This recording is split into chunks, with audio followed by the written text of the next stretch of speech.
Hello guys, तो आज शाम को है मेरी 8 बजे की ट्रेन और मेरे 5:30 बजे याद आया कि मुझे निकलना भी था और मुझे पैकिंग भी करनी थी। बट मेरी ना ही कोई पैकिंग थी और ना ही मैं अच्छे से रेडी हुई थी।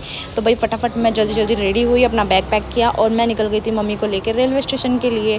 तो भाई गर्मी से बचने के लिए आजकल मेट्रो में बहुत ज़्यादा भीड़ है और मैं उसी वजह से बहुत ज़्यादा लेट हो चुकी थी और मेरी ट्रेन भी छूट चुकी थी। फिर हमने थोड़ा सा वेट किया और अपनी मेट्रो चेंज की और हम पहुँच चुके थे अपने रेलवे स्टेशन पर। रेलवे स्टेशन पर थोड़ा सा वेट करने के बाद मेरी ट्रेन भी आ चुकी थी, क्योंकि एक ट्रेन तो मैं ऑलरेडी छोड़ चुकी थी भाई लेट होने के कारण। लेकिन भाई मैं जाने वाली थी जनरल डब्बे से और इस जनरल डब्बे में रात के 3 बजे की ये हालत है। इस प्रकार लोग सोए हुए हैं यहाँ पे और इन्हें देख के मेरी हालत टाइट हो चुकी थी कि इतनी गर्मी में कोई कैसे सो सकता है। और मैं रेलवे स्टेशन पे कभी भी चाय नहीं पीती हूँ, लेकिन मम्मी के कहने से आज मैंने चाय पी और भाई ये इतनी वाहियात चाय थी, ऐसा लग रहा था 3 दिन की बासी चाय मुझे पकड़ा दी उसने। और उसके बाद मम्मी करने लग जाती है 2-3 औरतों से बात, क्योंकि ऐसा हो ही नहीं सकता जहाँ पे 3-4 औरतें एक साथ ना बैठी और वहाँ पे बात शुरू ना हो। और हमें जाना था भोपाल से सीहोर, तो हम थोड़ी देर वेट करते हैं और हमारी ट्रेन भी आ जाती है, क्योंकि हम दिल्ली से भोपाल पहुँचे थे पूरे 8-9 घंटे में और हमें सुबह गेस्ट हाउस पहुंचना था, फटाफट रेडी होना था और वहां से निकलना था हमें मंदिर के लिए।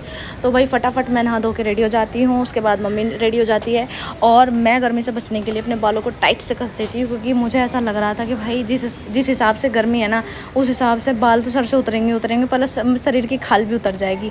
और हम शेयरिंग ऑटो से निकल जाते हैं मंदिर के लिए। और भाई मंदिर के बाहर कुछ इस तरीके से दुकानें लगी हुई थी और मंदिर पहुँचते ही मुझे लग जाता है भाई कि चलो ठीक है हम टाइम से पहुँच गए। और वहाँ पे हम एंटर करते ही सबसे पहले हमें लाइन में लगना था और लाइन में लगते ही भाई इतनी हालत टाइट हो चुकी थी, इतना गर्मी।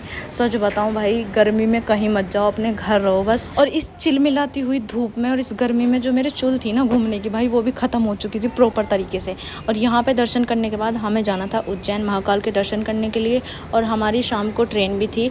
बट कुछ ऐसा हुआ हमारे, जब हमने यहाँ पे पूजा की उसके तुरंत बाद कि हमारा उज्जैन जाना कैंसिल हो गया और मैं बहुत ज़्यादा अपसेट हो चुकी थी इस चीज़ को लेके और मेरा मूड भी बहुत ज़्यादा ऑफ हो चुका था, क्योंकि भाई हमारी कम से कम 1 हफ्ते से प्लानिंग चल रही थी उज्जैन जाने की। फिर मैंने थोड़ा सा वहाँ पे मार्केट एक्सप्लोर की, मतलब वहाँ पे मम्मी के लिए, बहन के लिए, भाभी के लिए कुछ ख़रीदा। उसके बाद भाई मुझे दिख गया था ये काला नाग और मैंने सोचा क्यों ना किसी के लिए ले लिया जाए, कहीं प्रैंक वगैरह में काम आ जाएगा। लेकिन भाई इसे देख के मैं खुद खौफ में आ रही थी, तो इसलिए मैंने नहीं लिया कि अगर किसी को मेरी वजह से कुछ हो गया मैं बेफालतू में फंस ना जाऊँ। फिर हमें लग जाती है भूख और हम खाते हैं खाना खाने के बाद हम पहुंच जाते हैं भोपाल रेलवे स्टेशन पे। और भाई हमारा उज्जैन का प्लान क्यों कैंसिल हुआ, उसका रीज़न था हमारी टिकट कंफर्मेशन का। और दिल्ली से भोपाल तो हम किसी तरह से आ गए थे जनरल में, लेकिन जिस हिसाब से गर्मी थी भाई उस हिसाब से मुझे बिल्कुल भी नहीं अंदाज़ा था कि गर्मी में हमारी हालत बिल्कुल टाइट हो जाएगी। तो हमारा कैंसिल हो चुका था कि टिकट कन्फर्म नहीं है, तो हम इस टाइम उज्जैन नहीं जा सकते। और भोपाल से हम फिर वापस आए दिल्ली।